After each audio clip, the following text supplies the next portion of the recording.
Hello दोस्तों, नमस्कार, आदाब, सत श्री अकाल सभी को। जीएस न्यू अकेडमी में आपका हार्दिक स्वागत और अभिनंदन करते हैं। आज हम बात करेंगे बीएड वर्सेस बीटीसी को बड़ी खबर क्या है। मध्य प्रदेश हाई कोर्ट की बिग न्यूज़। जैसा कि आपको पता है कि मध्य प्रदेश हाई कोर्ट ने मध्य प्रदेश सरकार से बीएड चयनित के बारे में जो ब्यौरा मांगा था, जो उनसे सूचना मांगी थी, तो मध्य प्रदेश सरकार ने बीएड चयनितों का ब्यौरा मध्य प्रदेश हाई कोर्ट को सबमिट किया है। अब जजमेंट कब तक आएगा, क्या जजमेंट किसके खिलाफ आएगा, क्या बीएड के या बीटीसी के, इसके बारे में बात करेंगे। लेकिन पहला ब्यौरा में सरकार ने क्या दिया था, देखिए आप जिसको जैसे पता है कि मध्य प्रदेश हाई कोर्ट में अभी सुनवाई हुई थी। सुनवाई में कई सुनवाई हो चुकी, इस पे तारीख कई भी तारीख दी गई, लेकिन बस मुख्य बिंदु ये था कि सरकार ने अभी कोई जवाब नहीं दिया। लेकिन अब सरकार ने जवाब दिया, आज को देख लेते हैं। आज जो मध्य प्रदेश सरकार ने कोर्ट में जो जवाब पेश किया है, पूरी भर्ती में टोटल भर्ती 22,044 हुई थी, जिसमें टोटल 11,583 बीएडधारी हैं और टोटल 10,461 डीएलएड सेलेक्टेड हैं।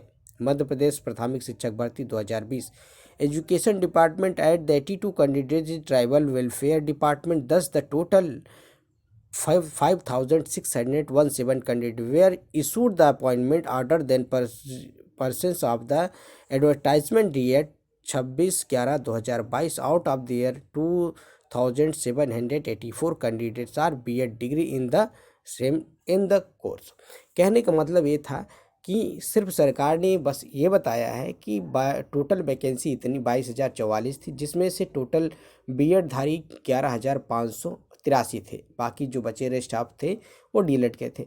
अब इनके बारे में बताया कि अब इनसे लेकिन ये सवाल पूछा गया था कि आप इनको किस आधार पर ज्वाइनिंग पत्र दिए, जबकि आपको पता है कि 2022 में भर्ती प्रक्रिया शुरू हुई थी। लेकिन ज्वाइनिंग पत्र इनको कब मिलता है, जब सुप्रीम कोर्ट का जजमेंट आ जाता है। तो इसी के बाद डीएलएड विद्यार्थी चले जाते हैं हाई कोर्ट। हाई कोर्ट में से इनकी अभी सुनवाई चल रही थी। सुनवाई में बस मध्य प्रदेश सरकार से कुछ इनके सूचना मांगी गई थी कि किस आधार पर, किस पर्पज़ से आपने, जब सुप्रीम कोर्ट का जजमेंट आता है तो आपने कैसे इनको शामिल किया।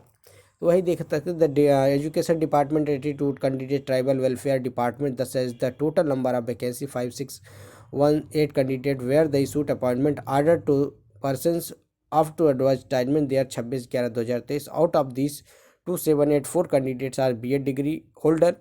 दस appointment order has been issued for the over 22,000 candidate as the state of Madhya Pradesh on the primary teacher, out of the which 11,583 are B.Ed degree holders. Then candidates have joined in the working of their respected position। कहने का मतलब ये विद्यार्थी, ये ऐसे candidate, ऐसे शिक्षक हैं जो ऑलरेडी क्या हैं, शिक्षक पद पर अपॉइंटमेंट हो गए हैं, इनका ज्वाइनिंग पत्र हो रहे हैं।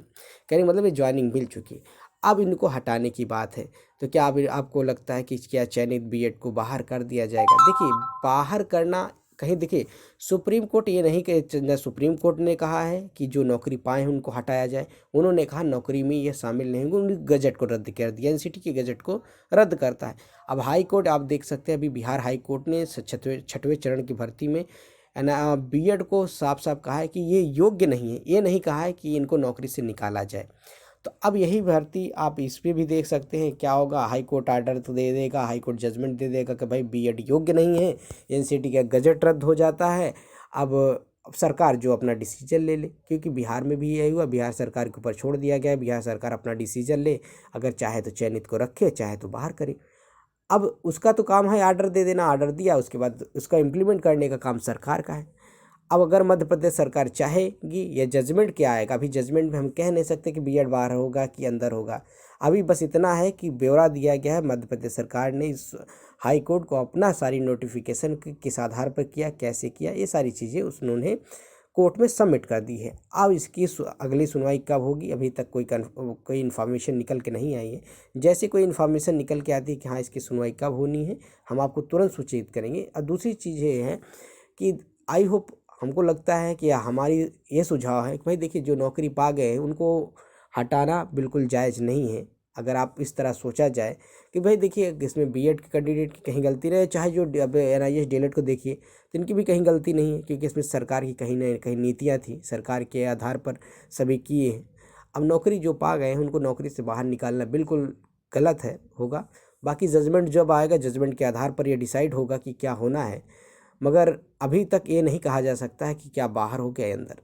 अभी बस ये हुआ कि मध्य प्रदेश सरकार अपने सारी जो चीज़ें हाई कोर्ट ने उनसे मांग रखी थी कि आप अपनी पूरी प्रतिक्रिया इस पे दें, किस आधार पर अपनी नौकरी में भर्ती किया और किस आधार पर किया और कितने कैंडिडेट को आपने ज्वाइनिंग दिया, जिसमें से बीएड कितने हैं और डीएलएड कितने हैं। तो अभी 11,000 समथिंग, वही 11,583 स्टूडेंट्स जो हैं क्या हैं बीएड के हैं।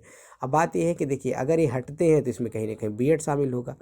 अब बीएड जब शामिल सॉरी डीएलएड शामिल होगा, इसलिए डीएलएड पे विद्यार्थी परेशान है, क्योंकि 11,583 बच्चे कुछ होते हैं।